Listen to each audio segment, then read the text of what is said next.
if you're just starting out, if you're in your 20s, spend her 20s grinding, work hard, do the things that other 20-year-olds aren't doing at 20, because then when you get to 30 and 40, you will already be in a certain place where you can then have more freedom. Today, we are going to dive into a recent episode between Ray Dalio and Stephen Bartlett on the Diary of a CEO. What are your thoughts on the UK at the moment? You're seeing the Tommy Robinson marches in the UK. You're seeing the debate around immigration. You're seeing the same kind of marches in Australia. What I think is really important to understand is all the symptoms to the things that you're seeing today with these marches, etc., all come back to the cause, and the cause is where we are in that global 80 to 100 year cycle. This issue is an issue that's faced by governments around the world. The US has 37 trillion in debt. The UK has a debt problem. France has a debt problem. Australia has a debt problem. Putting money into the economy, expanding credit in and of itself isn't a problem if your productivity growth is in excess of the debt growth. The biggest reason for having the ability to be mobile is if we are living in a fractured world or a fractured society, you want to go where people treat you best. What does the average person do in order to get through this issue that is facing these countries as a whole? And the answer to that is to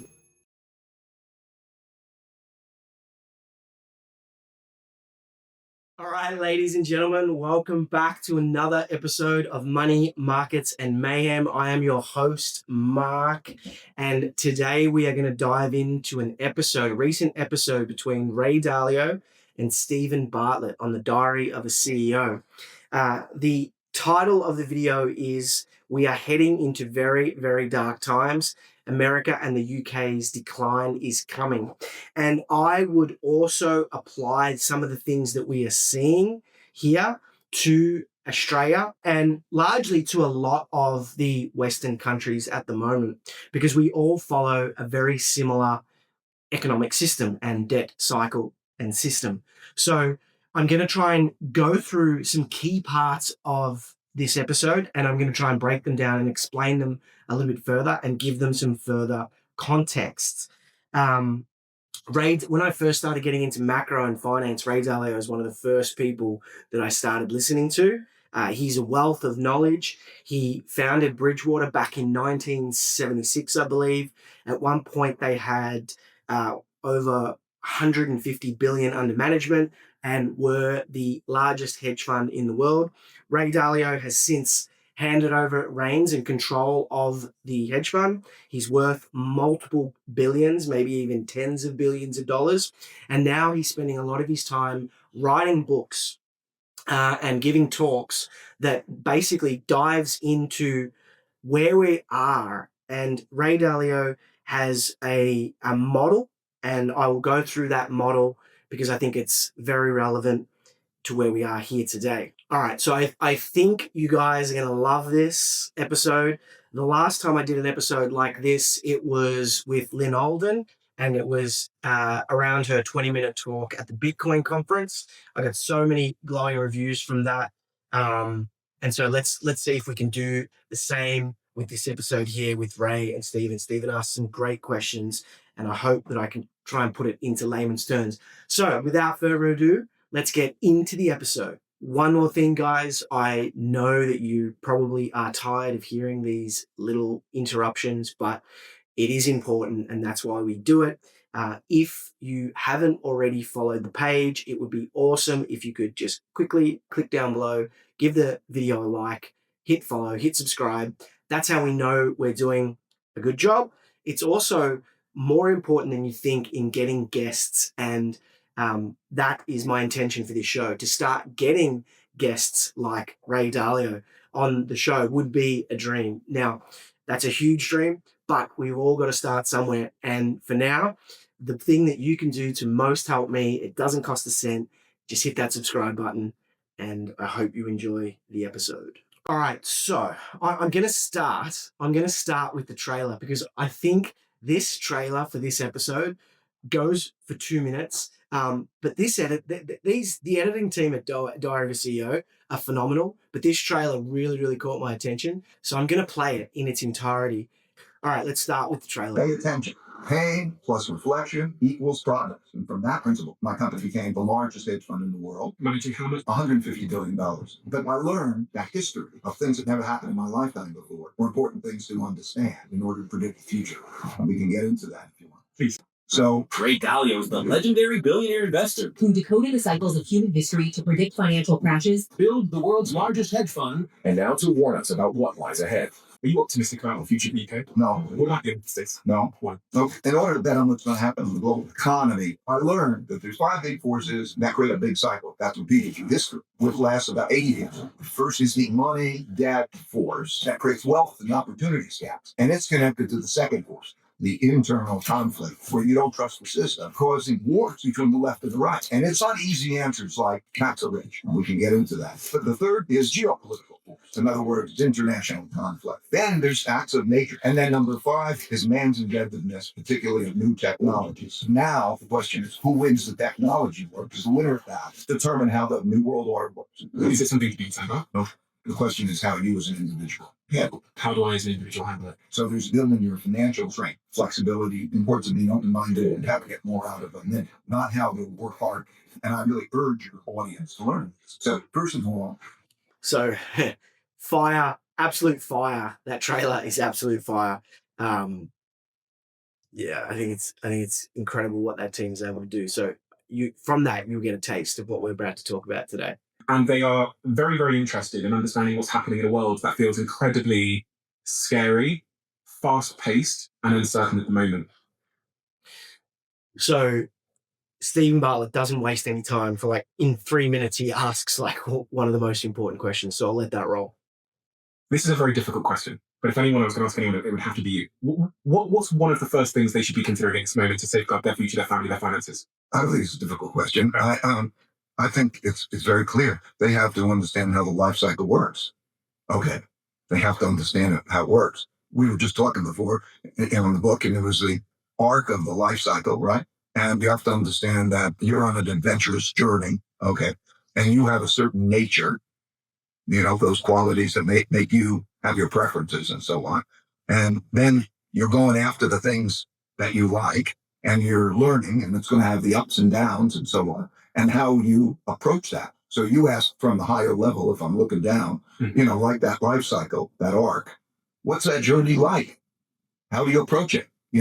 What are your principles? How do you even learn how to approach it? That's why we're having these conversations, right? Yep. So that's clear. What's your nature? How's the journey? How do you find the path that's suitable to your nature? And then you'll go down that path and you'll discover and you'll evolve. What's that like? That's what they need to know. You said, what's your nature? What do you mean? So I think that's an incredible way to start the podcast, because one of the things that I'm noticing at the moment is that there are a lot of people out there that are watching podcasts, and they're seeing what different people are doing. You're seeing what Ray Dalio are doing. You're seeing what Adam Hudson is doing. You're seeing what I'm doing. You're seeing what these macro gurus are doing, these traders, Anthony Robbins, all these people. And a lot of people are looking at what these other people are doing, and they're trying to apply that to their lives. Now, the important question to ask is, are you at that stage of your life, right? Like if you're 65 and you're going into retirement, your game plan might be a lot different from my game plan now, who is 40 and who's trying to trade options and trying to build my net wealth in order to then invest in later years, right? So one of the most important things that I think everybody should start with when they're watching podcasts, or everyone should be really, really super familiar with or awares about, is knowing where are we individually exactly on our life cycle? Where are we? What phase are we in? Are we in that grinding phase? Like I want to tell my Frankie when she's older that to spend her 20s grinding, work hard, do extra, do the things that other 20-year-olds aren't doing at 20, because then when you get to 30 and 40, there you will already be in a certain place where you can then have more freedom, right? But some of the common logic today is, go out there and enjoy yourself, travel the world, find yourself. It's like, what? No, your 20s, between 20 and 30, it's not impossible, but it's unlikely you're going to die of illness. It's unlikely you're going to die by burning the candle at both ends. Your body is so young and it is able to put up with that stress and that duress during the 20s. As you get to 30 and 40 and 50 and so on, it gets harder, right? So understanding your life cycle is a very important thing. And also, what is your nature, right? Especially with trading, I've got a lot of people who, ask me, do you think I could make a living from trading? And, I've never really looked at trading that way. I've never really looked at trading to make a living from it, because I think if I did, there would be all this added stress, right? I'm looking at trading as a way to um, so to have certain macro bets and to augment that bets to get a better ROI by having trading techniques, by knowing options, by knowing how to use leverage in order to get a higher ROI on the things that I have a view on, right? The other thing that I would add to what Ray has said, and we will definitely go into that in a minute, is where are we in the world right now? Where are we in the world? Where are we in the debt cycle? Where are we in the generational cycles? And, what does that mean? What does that mean for your inputs? What does that mean for how you spend money? What does that mean for how you save money? What does that mean for how you invest money? And so knowing where we are on that global cycle is very important. I've spoken about it in fourth turning terms before, but now I'm going to show you the way that Ray Dalio defines it. So what are your honest perspective about the UK at the moment? It's interesting because he starts this segment by going in. Stephen Bartlett asks him, "What are your thoughts on the UK at the moment?" And I think this is extremely relevant. You're seeing the Tommy Robinson marches in the UK. You're seeing the debate around immigration. You're seeing the same kind of marches in Australia. You're seeing the same kind of arguments and debate around immigration. It's happening all over the world. And to the outsider looking in, you look at these things and it's easy to say, "Oh, immigration is the problem. Our governments don't care about us. That's the problem. They're trying to win votes, etc." What I think is really important to understand is all the symptoms to the things that you're seeing today with these marches, etc., all come back to the cause, and the cause is where we are in that global 80 to 100-year cycle. And Ray does an amazing job of explaining that. And this is through years of experience and study. And his articulation is almost second to none. So I'm going to play that so you guys can look through that. Your honest perspective about the UK at the moment? The UK has a financial problem. The government has a debt problem. And it doesn't have enough money for what it wants to do and what it can do. And so what you see is...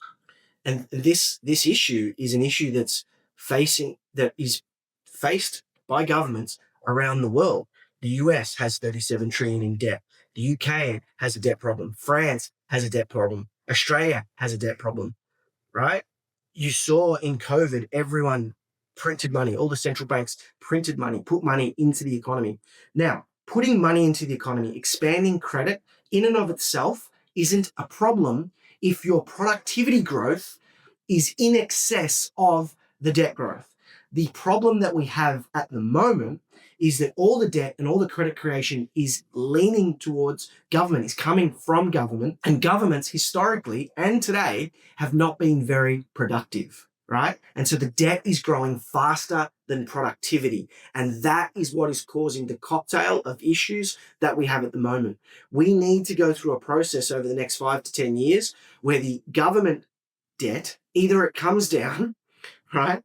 Or they debase the currency, which is what they're going to do. But you've got to understand that the reason that they're going to do that is to re-inflate the private sector. Ultimately, what's going to happen over the next 5 to 10 years is the private sector is going to begin to start to take on some of that debt, okay? Because they can be more productive. They can generate an ROI. They can employ people. They can start businesses. They can create industry, like what you're seeing with AI, energy, data centers, right? And so you need to see that shift happen, but we're in the middle of it and it's going to take time, all right? So anyway, let's listen to this explanation of how we got here, what causes it, what are the 5 factors. The non-known problem, people moving, and so on and so forth. And throughout history, when you have these sorts of things, then there's great clashes in people. Okay. And the UK has been in decline since the war. Even the development of the capital markets, kids raise capital there. All of these things are much worse than they are in the United States. And it leads to clash, as you said. Of course, there are five big forces that create a big cycle that lasts about 80 years, give or take 50, let's say. And the five big forces are there's a money, debt, economy force. Okay. I think it's really important just to interrupt here and say that that is the main force, right? A lot of the symptoms, what you're seeing today, stem from that number one, and then everything kind of expands on number one. That's their spending power. So what happens is when you give somebody credit, they can spend. But it also produces debt. And debt has to be paid back. And so what happens is if there's not enough income to pay back the debt, then you have debt rising relative to income. It squeezes out spending. People don't want to hold the debt assets and so on. The UK is going through that and has gone through that, and it's connected to the second force. And we're all going through this in varying degrees. And that is what you're seeing when he says people don't want to hold the assets. That is what you're seeing with bonds. The global bond market is 300 trillion of the 1,000 trillion in assets. Real estate is about 4 or 500 trillion. So there's this 30% of the global assets. Nobody wants to hold them anymore because of what he just described. Okay. And that is what is creating stress for governments, because governments are the biggest issuers of that debt. And they issue that debt in order to fund economies. Now, if they were productive, that'd be great, but they're not. The second force is the internal political and social force. In other words, like between the left and the right, with wealth gaps and opportunities gaps. We have big wealth and opportunities gaps. So when you have big wealth and opportunities gaps, there's conflict. Conflict between the left and the right. And when you get to the situation where you don't believe the system is working for you and you don't trust the system, then there are wars, there are internal conflicts over that and so on. So the third force is the geopolitical force. In other words, there's a cycle that usually goes from one big war to another big war. So the last war ended in 1945, 44. We began a new order in 1945. And the way that works is that the winners of the war determine how the world order works. They draw borders. They say, here's how it's going to work. And that's the new order. Okay. And that continues until there's a rising power challenging an existing power, an existing world order, which typically is deteriorating at that time. And then you have international conflict. Okay. These orders, there's a monetary order. They all break down. There's an internal political order. They all break down. And there's a geopolitical order. They all have this conflict and they work together. The fourth force throughout history has been acts of nature. Droughts, floods, and pandemics, for example, have killed more people than war. And we saw that the pandemic killed a lot of people, but it also added to the top three stresses because it put so much more debt in the system. Lockdowns versus no lockdowns and mandates, etc., created more internal conflict, right? And so it builds on one another. And acts of nature. Nature has a big effect. And then number 5 force is man's inventiveness, particularly of new technologies. Okay, because if you see... This is a big one, and we're going to talk about this more because right now, at the moment, what you're seeing with the AI, there's only two players. There's China and there's the USA. And China and the USA are encouraging and spending so much money to win the AI race because it is largely believed that the country that controls AI is going to be the country that is able to call the shots in the new world order, right? And so you're seeing an arms race in AI, data center, chip building, energy, because you need energy. You're seeing this occur kind of like the nuclear arms race between Russia and America during the Cold War. See, that inventiveness, that has raised per capita incomes, GDP per capita, any measure of the living standards over a period of time, and so on. But it is also related to the first four that I said. Those four forces interact. Now, when we go back to your UK case, okay, they have a financial problem. They and almost every country now is dealing with more of that internal political problem for the same reasons. Wealth gaps, opportunities gaps, what do we do? Who's got the power? I don't trust the system kind of thing. Okay, number 3 is we are certainly in an international great powers conflict, right? And it certainly affects Europe and the UK as we're dealing with not only the Ukraine situation, but the Russian situation. And what does that mean? And that relates to the money thing because, okay, where's the money coming from? To have defense, so military expenditures and so on and so forth. So that matters, right? The geopolitical matters. Climate certainly matters. And then, of course, technology and its inventiveness. So everything can be looked at through that lens.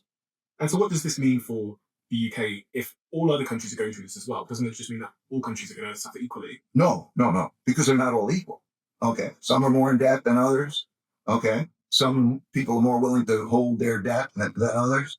Some means they have more resources. Some are bigger and more powerful. Some are less powerful. They're different. Okay, they're all go in different conditions. Some countries have certain. Right, and so this is an important point, right? We need to understand, or as someone living in a country, we need to understand: is our country one of the countries that's more indebted or less indebted?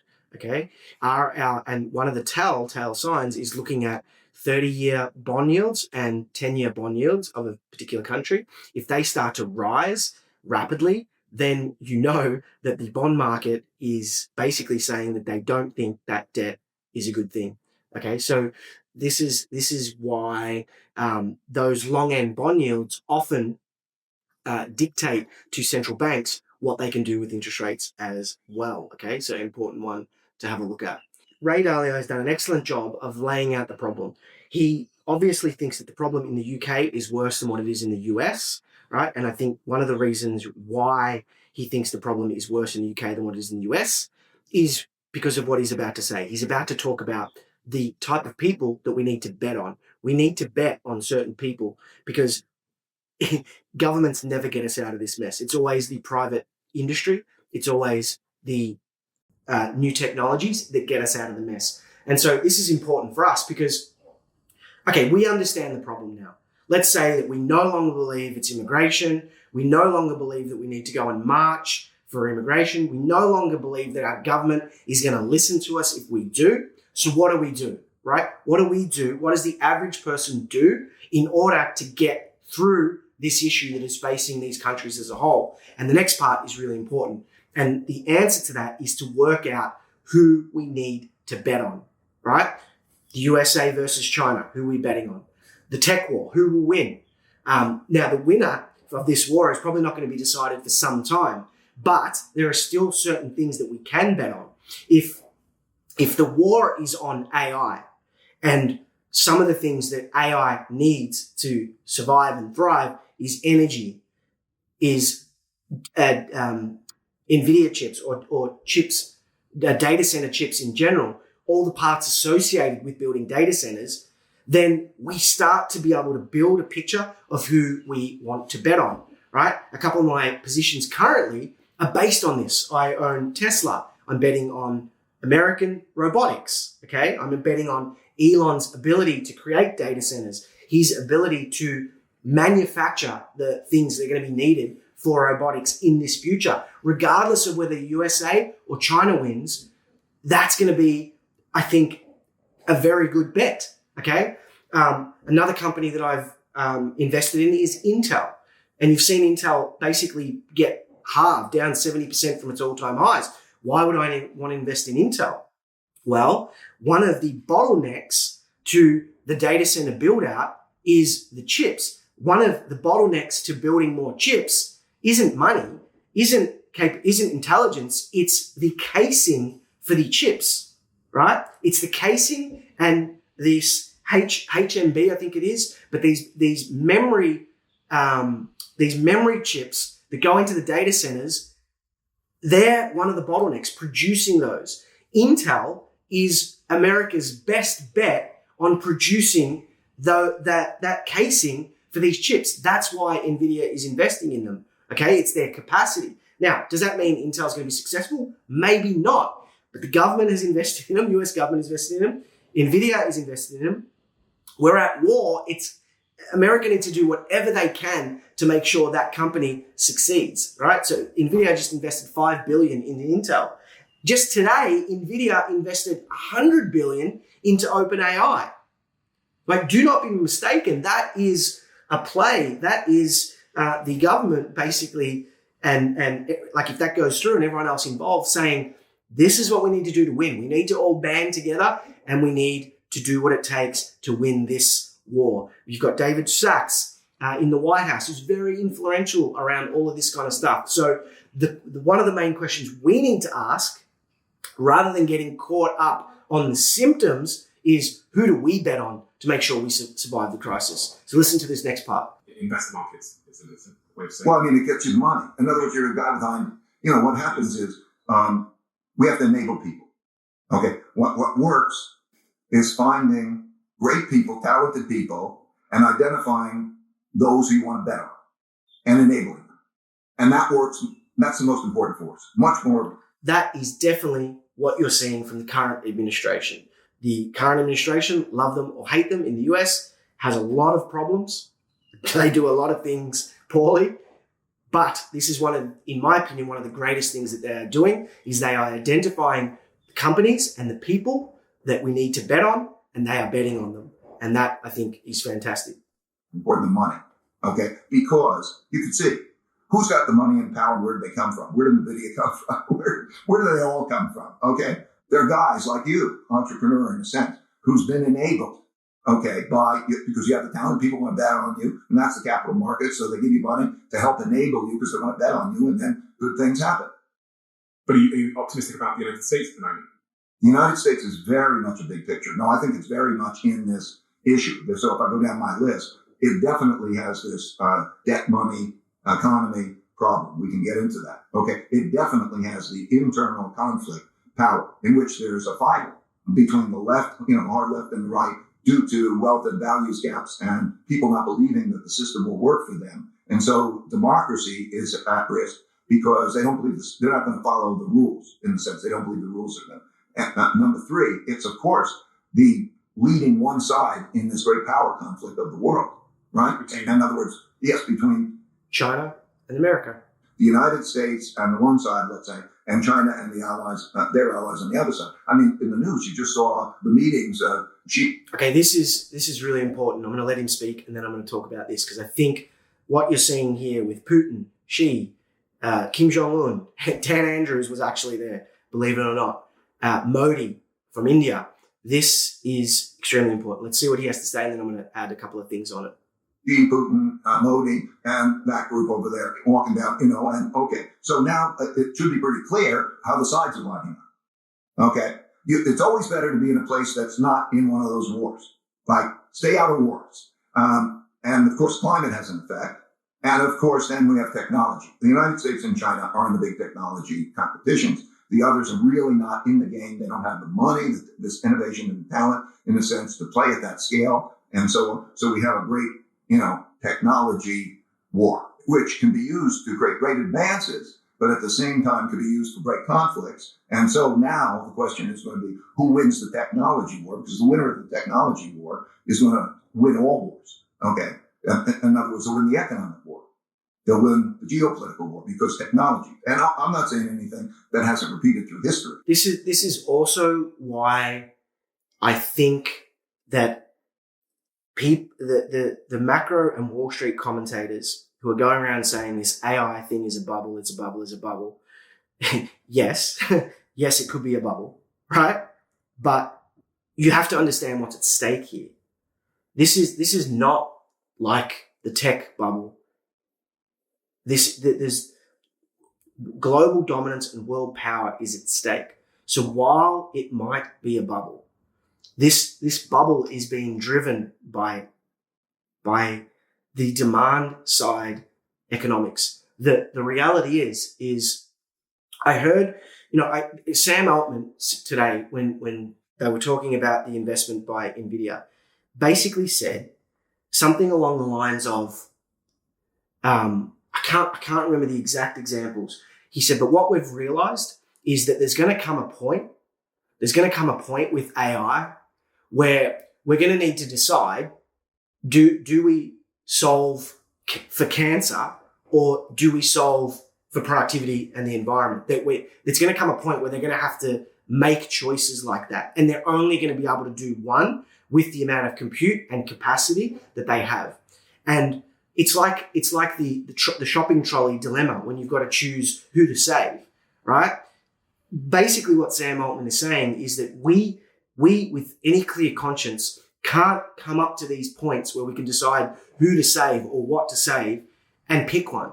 And so the only option is to increase the capacity, right? And it's important to increase that capacity because with that, there's going to be productivity. With that, there's going to be longer life. With that, there's going to be cure of disease and illnesses. With that, there's going to be a thriving economic system, right? So it's an important war that's happening. And I think all the bubble talk misses this. Yes, there is going to be a bubble at some point. There is going to be a correction at some point, okay? And so you do have to use discernment. You do have to pick the right horses. You do have to make sure that your investment thesis is sound to make it through those. But if you look at companies like Amazon, etc., all went down 90% after the tech bubble in 99, 2000. All right. And so it's just important to have that framework in mind. Others in that population would say those who, let's say, are having a food stamp program cut off or having other programs cut off that they're dependent on would say, wait a second, that's not representing me. And so that population has gone to significant number behind him that are devotees. They're all in. Okay. At the same time as we have the other side, which will have their devotees. We're in New York City. Okay. All right.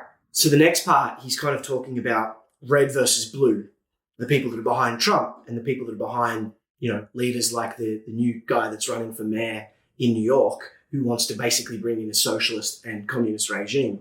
And Ray explains the thing that he thinks is going to be required to solve the problem, to fix it all. And what he basically says is that we need a strong political middle, someone that can bring everybody together, explain the patriotic duties and the things that we need to do in order to get through the mess and in order to increase productivity and to get us to the other side. But he's not optimistic that in this polarized world that is going to be possible. But let's have a listen to what he says anyway. And the upcoming mayoral election will be an example of the two sides, okay? And they will try to use the system, but there's a question. Will the system have enough support to work? Okay, but that's what we have. Just to close from the point of the UK in particular, if you were to try and fix it, what would you be aiming at? I say this because we do have a millionaire exodus that's widely reported in the UK, where I think this year we're set to lose roughly 16,000 millionaires. When you look at the big countries like China, America, the UAE, the UK, we're losing more millionaires than anybody else. And I was wondering if you think it's fixable, and if you were in charge of the UK, And what's interesting to note, that even though Australia is going through some of the same problems, we are actually one of the countries with Dubai, etc., that are getting more millionaires come to our country. And that is courtesy of our direct links with China, because a lot of those millionaires are coming from China and India. you might aim at first. It's different, First of all, if you go back to the basic problem, which is there's too much debt, there are deficits, there's differences in education and opportunity levels, and so on. The most important thing that you can have is a strong middle. Political middle. To be analytically strong and also strong enough to get the people to do what needs to be done, even if they don't want to do it, to get to be productive. Now, that's an easy thing to say. It's not an easy thing to do. But you do need that strong middle, and you do need to convey to people that you need to have the strong middle to change productivity. And, and are you in it? Are you in it? Are you patriotic and in it? And, but you look at history. How did the United States come to be the United States? People will go to the places that are better than them than stay in the places that are worse for them. This is fundamental, right? Okay. So you have to make the place better. Okay. Now, I would say also you can. And this is one of the biggest pushbacks I think we get in the comments of the Unemployable podcast is, people saying that the wealthy and the rich, etc., are the problem. And, unfortunately, as I've spoken about ad nauseum, that they're the only ones that can fix the issues by creating the technology, by creating the opportunities through things like AI, we have to empower our greatest and smartest minds. We don't want our greatest and smartest minds leaving the country. That's why UK is screwed, because all their greatest and smartest minds are leaving, right?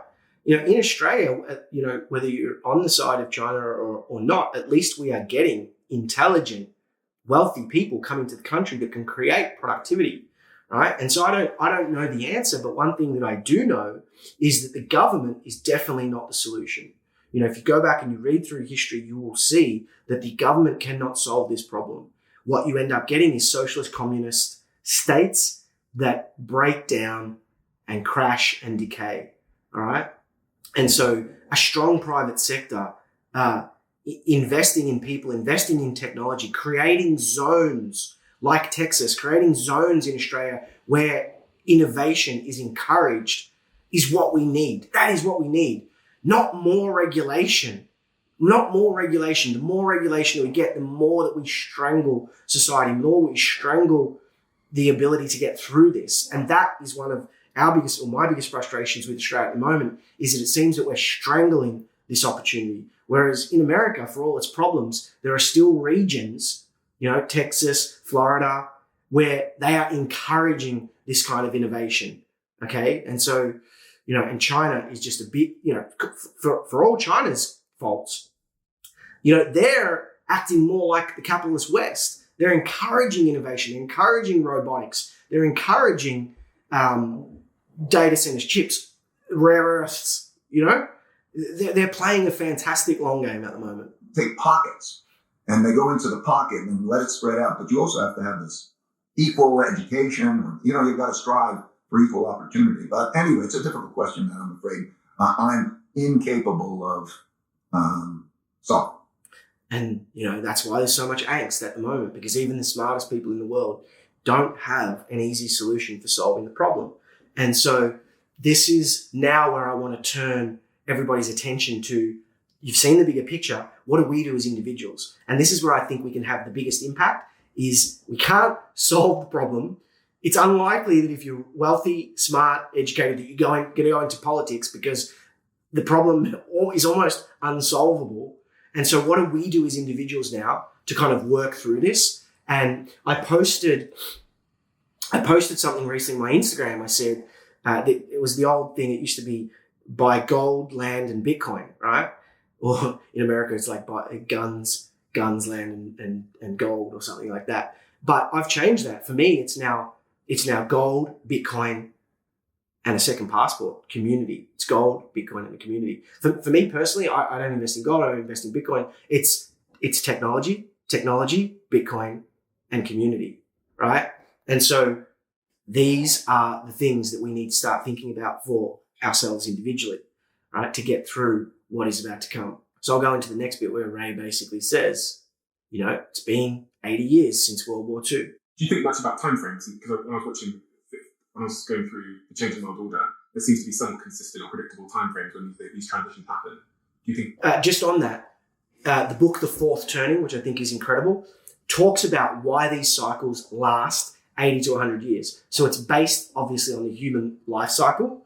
And in the fourth turning, there's 4 stages. There's the crisis. That's the fourth turning. And that's where we are now. The next stage is the high, right? The stage after that is the awakening. The stage after that is the deterioration. And then we go back into crisis. And the reason that we have those cycles is it depends on when you were born and when you grew up, what you had to go through. So the millennials at the moment are going through a crisis, and that affects how we see the world in our later years, which affects policy, which affects the way that people see the world, because the millennials will be in power in 20 to 30 years, right? And so they're the ones creating policy, and that'll be affected by what we've been through in the crisis era. But let's hear Ray's explanation. Well, they're long-term big cycles, right? It's like a life cycle. On average, they are about a life cycle, about 80 years. But it's not predetermined, just like your life cycle is not predetermined. Like if you take care of yourself and you don't smoke, eat well, exercise, and so on and so forth, then you will probably have a longer life cycle than if you don't take care of yourself. And it's kind of like that, and so you see them in history, they evolve, but you can see the symptoms. Okay, you can see the actions and the symptoms, which, like taking a physical, then gives you a sense of where they are in their life cycle. We're 80 years from World War II. 8 years from World War II, yeah. And you're seeing the symptoms. Yeah. Symptoms are clear. They're all We're in all that book. seeing, You can right? see the charts and all the symptoms. Is it something to be worried about, concerned about, if you're in the United States? Right, like everywhere, UK, Australia, we're seeing this shit everywhere, and it is something to be concerned about. What do we do about it? And then the question is how you as an individual handle it. How do I as an individual handle it? Well, first of all, I think you have to be aware of the situation and the risks. For me and my family, though, in terms of risks and how I should counteract those risks, is it a case of me saving for a rainy day? That's part of it. Yeah. There's a saying in Hong Kong, a Chinese saying, which is a smart rabbit has 3 holes. And what that means is you can see, is it the UK or the US? And I can then move to the better place and get out of the place that's a terrible place. So can I successfully be an immigrant or whatever and change my location throughout history? That's been important. So the ability. We've been talking about that a lot on the Unemployable podcast at the moment. That mobility is step one. Having that mobility just in case, right? Like it's so important, and Ray articulates it so great, and that's why I just thought it was so important to break down this podcast. And obviously, everyone should go and watch the full thing as well. To go to good places and away from bad places. So that's part of it. Secondly, building your financial strength is important, which has to do with how you earn, spend, and save. That will determine the amount. And then what you do with that amount is invest. And so how you invest is also important. So if you have your financial ability and you can make the move, and then you have knowledge, about what's happening so that you can change things, those are the things you need. And Ray doesn't actually talk about what to invest in during his podcast, even throughout the last 30 minutes. But if you hear him in other episodes, he has become an advocate for gold. He has become an advocate for Bitcoin and uncorrelated things. And I think it's important that the mobility thing is one. So your ability to live somewhere and also to easily port and transfer your capital somewhere legally, of course, is important. He spoke about earning, spending, and saving. So we're not saying that everyone needs to go out and start a business, right? And we're not saying that everyone needs to become an options trader, but understanding how you earn your money, how you spend it smartly, and how you save it is important, because with everything that we've just talked about, Ray's talking about, you do not want to be saving your money. I do not want to be saving my money in the bank. I want to be invested in assets that are going to outperform these issues, that are going to benefit from the issues that we're discussing. Gold is the one that I would look into, the steadier, less volatile of the things. Property, but there's other inherent problems with property, taxes, etc. So there's gold, and then there's the new age way, which is Bitcoin. And so these are the things that I would encourage you guys to go out there and research based on the context that we provided in this episode. Knowledge is obviously important, because without knowledge you can't discern or dissect any of all of this. And for me, the one that we don't mention, that's a little bit harder, requires a little bit more work, it's a little bit more active, is investing in technology. Who to bet on during this time. I love the next question. The reason I love the next question is because for a long time, I've been basically saying that if you're just starting out, if you're in your 20s, that you should be saving in Bitcoin. Even if you are saving for a house, you should be saving in Bitcoin. You should be allocating to Bitcoin every week, every month, every year, whatever it is, and saving in Bitcoin rather than saving for a house deposit in the bank. Many reasons as to why that is. But listen to Ray add one more. So on the first point about a smart rabbit having 3 holes, is it therefore a better decision at this point in time to not buy a house? Because a lot of people end up buying a house and it anchors them to a place. And it means that they then have to pay into a mortgage. So a lot of financial advice most of us have growing up is when you get enough money to buy a house, move in, pay that mortgage for 25 years. But if I'm in a new economy, in a new world, and flexibility and ability to get up and go and move, there's value to that. The ability to move capital matters. And if you look at history, this has been an important consideration. Yes, so it matters. So if you're nailing yourself down and that's your primary capital, and it's nailed down there, then that does limit your flexibility. And on the point of earning, spending, and saving, I wonder what you're a father, aren't you? Yeah. What advice are you giving to your children about earning money in the current world? Where they should set up their shop, the skills that are most valuable to acquire, the technology. And this is great because this isn't direct advice, but it's very useful advice, especially for those out there that maybe aren't sure or are thinking about a career change. We talked about the US being one of the better places to build your career for all the reasons you described. Well, that's kind of like the particular that you asked me for that's below the level of the higher level. Okay. The higher level is I have a principle. Make your work and your passion the same thing and don't forget about the money part. Okay. If you make your work and your passion the same thing so that you're really enjoying your work, you'll have an enjoyable, satisfactory life and you'll probably be better at your career. That, as a result, you might advance and so on. So you have a happier life and you will have a probably more successful life. But it is true that the careers that you choose will have financial implications. And if you say, I want to be a poet or something along those lines, you better consider the financial implications of that. That doesn't mean that you have to go make a ton of money, because I think a lot of people fall into that trap, that they think the money is, like vast amounts of money is vast amounts of success. And that's not true. In other words, is your work and your passion the same thing? So I think that what brings people happiness is meaningful work and meaningful relationships. Okay. If you have meaningful work. Now this is incredible what he's about to talk about, meaningful work, meaningful relationships and community. For me, that is the number one reason to be considering moving.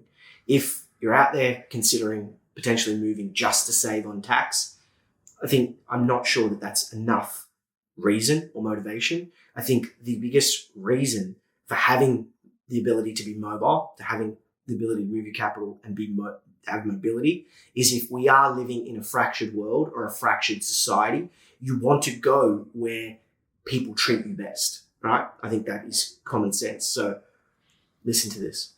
That you're into and your passion was the same thing. And you have meaningful relationships, whether through that work or beyond. You're going to have probably a great life. Okay. And so you have to keep that in mind. And it doesn't have much correlation past a certain level of money. It doesn't have much correlation with that well-being, with the amount of money you have. And if you see studies across societies, and you'll see that past that certain basic level, there's no correlation between the amount of money they have and how much happiness they have or well-being. Okay. That the highest level of correlation across societies and studies of happiness and well-being is community. Do you have a sense of community? Do you have those around you who are your community? This is the one. You'll live longer that way. You'll have a more joyous life and it'll be a better outcome. But anyway, so thinking of... So I just really want to double click on that, right? Like, because a lot of the times we're watching these podcasts, we're watching these money shows, we're watching all this stuff, and we're kind of missing the forest for the trees. And the forest is tribe, is community, right? If that is the motivator, community and shared mission and purpose, then you're going to work it out. You're going to be fine. You don't need to worry about making huge sums of money. If you can just be around the soil that you belong in, that you're going to thrive most in, that is the answer. That is where I believe everybody should be starting from that thought.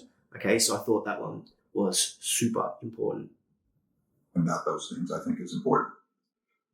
Based on your life cycles in this book, Principles, Your Guided Journey, Create Your Own Principles to Get the Work and Life You Want, do you think you have to play different games in different seasons? Yep, we do have to play different games in different seasons. We don't have to talk about that one. All right. So I'm going to finish this off with basically two more parts. And I think these parts are super important because Ray talks about pain plus reflection equaling progress. And I think that's super important. Playing the game, having meaningful work, meaningful relationships. And then he talks about his system and the best way to deal with pain.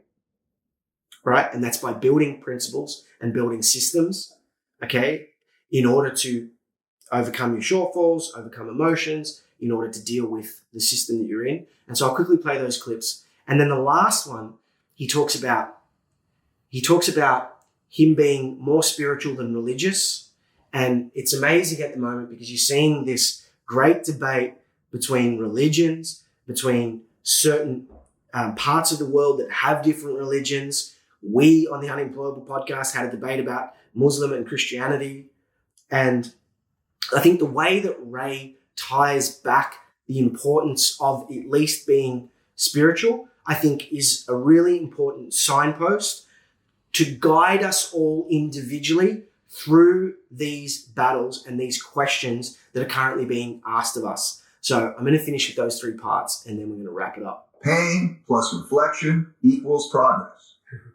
Okay? Your best learnings come from the pain. It's a message. Pay attention. Learn how reality works and how to deal with it differently so you have principles for dealing with reality better. And I learned that process. And from that process, my company, Bridgewater, became the largest hedge fund in the world. Extremely. I think it's important, especially today. I think a lot of people are doing the best they can, but they're struggling to deal with the reality of the situation. And that's why they're getting caught up in the online wars and the things that are going on, right? And if we can better understand the situations and deal with the reality of situations, then maybe we don't get distracted by those wars. Just for context, we're not talking about money, and I understand it, but you're a prolific philanthropist. Also, people said that your net worth is in the tens of billions of dollars, and I'm sure there's some people that affect this conversation aren't aware of the scale of what you built up and the scale of Bridgewater Capital and how prolific and famous it is in the investing world. In that 50-year life arc, one of the things you mentioned is pain. All of us will encounter pain. And you said pain plus reflection equals progress. How have you learned to deal with pain? You've had a lot of pain in all facets of life because you've lived the life arc and you continue to. What's the best principle for dealing with pain? First of all, to calm yourself down and to get centered. Meditation has had a big beneficial effect on my life. We can get into meditation in a minute of how it has. But the ability to, in a sense, calm yourself down and when the time is right, to reflect on what's happened, both to understand how reality works. You want to be a hyper-realist. I understand how reality works. Therefore, I need to do this under this set of circumstances, which means developing principles. And so what I did when I would do that, at any time, whenever I would think, what should I do, whether painful or not, I would pause, reflect on, what should I do if that happened again? And that's how I would write down my principles. And I think that's incredible advice. And Ray goes on to speak about in 2020 how he had to deal with the worst thing that could happen to a person, and that's to lose a child. He lost a 42-year-old son in a car accident in 2020, right? And, that. What I did was I wrote down a lot of principles. If this happens, that happens. And you guys, everyone should go out there and get Ray Dalio's book, Principles. I think it's one of the best 5 books I've ever read. And it's one of the books that I would give my 18-year-old self for sure. All right, the Serenity Prayer. Winding it up, getting towards the end. Your decision making. How influential was transcendental meditation in your success? Oh, enormously successful. Enormously significant. Very, very, very significant. In other words, that way of seeing things. And how? And by the way, I would say there's a serenity prayer. The serenity prayer is God give me the serenity to accept that which I can't control and give me the power to control that which I can and the wisdom to tell the difference. Okay. And so to how you approach these things, we're talking about reflection. You asked me reflection. Okay. If you can reflect in that quality way, then you deal with anything. And I've dealt with the worst possible thing. I lost a son. Okay. And I would have rather died. I would have rather lost everything to lose my son. So it's the worst possible thing. And then to see what it did, the damage and the harm and fear from family, terrible. Okay. Then to go through that with meditation, with reflection, and so on, was invaluable. And people have their own challenges, but to be able to do it that way, I really urge your audience, I urge you to learn that. That's very helpful. How did that tragedy change your perspective and your principles in any way on life, on happiness, on success, on all these things that you've written about? Well, it's again, I go above it, and you reflect on your life arc. And I realize at that higher level that that's what the life arc is like. You'll in all my books, there's this arcing. This arcing here, there's a bigger version of it. There's this arcing. Okay, I don't know if your camera sees that. Okay, whatever it is. And that's what life and evolution is like to me, meaning you make advances, you will have setbacks. Okay? If you reflect well and you learn how reality works and how you will deal with it, you will get past that and go on. The most successful people I know are able to practice incredible stoicism, and majority of them have this philosophical outlook on life. And so I just think it's another important signpost. And that's just what it is. That's just the way life is. And if you do that well, then that's your best possible life. Are you religious? Are you a religious person? I'm not religious, but I'm spiritual. Okay. The Dalai Lama, who I had the pleasure of meeting, told me, and I agree with, that religions are typically a mix between superstitions and spirituality. There's half of it is an element that nobody knows, but there is the way people should deal with each other. There is karma. Okay. All religions, there's a part of them that says, do unto others as you would have them do unto you, or what goes around comes around. And then you get to the particulars. Okay. And it is true that if we work well together, that even little things I can do to help you can make a big difference in your life. And little things that you can do to help me make a big difference in our lives. And so it's practical, and it is also joyous. Okay? That creates a relationship. And we talked earlier about how that meaningful relationship is like the source of great happiness. But when you have a community and you do that, you have a better society. And almost all religions will tell you that. There'll be elements of those. And when I believe in spirituality, what I also mean is we're all part of this greater whole. Okay? We're all part of the greater whole. And if you could see yourself as part of the greater whole and love the greater whole and whatever, that is spirituality, really. Okay? And so I will go through my life arc, okay, and I will die, and I'm comfortable with that, okay, in that, okay, it's all part of the greater whole, nature and whatever it is. That's true. I can't tell you about other things, but I do believe in the things I just told you. I think that's such an incredible explanation, and it's such valuable advice, especially in the times that we're currently in. And I think that's why you're starting to see things like religion make a comeback. All right, the last thing is the greatest tragedy of mankind, what Ray considers the greatest tragedy of mankind. And I think a lot of people are suffering from that at the moment, especially with the multipolar world, the polarized world that we're in. So we're going to finish on that. And be open-minded while you do it. So open-minded. Really yeah. I say the importance of being open-minded and assertive at the same time. I watch people becoming so tied to their own opinions. Like, this is the greatest tragedy of mankind. The greatest tragedy of mankind, because it so easily can be fixed, is holding a strong opinion that is wrong, that you could have made right, better, if you were open to learning more. If you said, I want to be stress tested. I want my thinking to be stress tested. I want to make sure that I'm making the better decision, and so I'll be challenged. But a lot of people view that challenging like a fight. It's not a fight. If somebody holds a different opinion, it should prompt a curiosity. I don't know. Am I wrong or is they wrong? There's a 50% chance. I don't know. Maybe I'm wrong. Right. So it should prompt curiosity and an exchange to try to make sure that you're seeing the whole picture and so on. But subliminal instincts are, I'm going to stick with it and I'm going to have a fight. So there it is, guys. Like, that's only the first hour, but I think that's the most important hour of the pod. They're the highlights, in my opinion. And the reason that I wanted to do an episode on it because I feel like it's tying so much of what's relevant in my life at the moment. And I know that is relevant in some of the people that are following me on this journey or watching the pod or following the Unemployable pod. And so, if I think you can watch this episode with an open mind and listen to some of the things that Ray is saying. And if you take nothing but that last point, that the greatest tragedy of mankind is holding on to strong opinions that may be wrong, right? Like, if you take nothing but that from the podcast, I think you're going to be doing amazingly well. But yeah, I just think that's a playbook.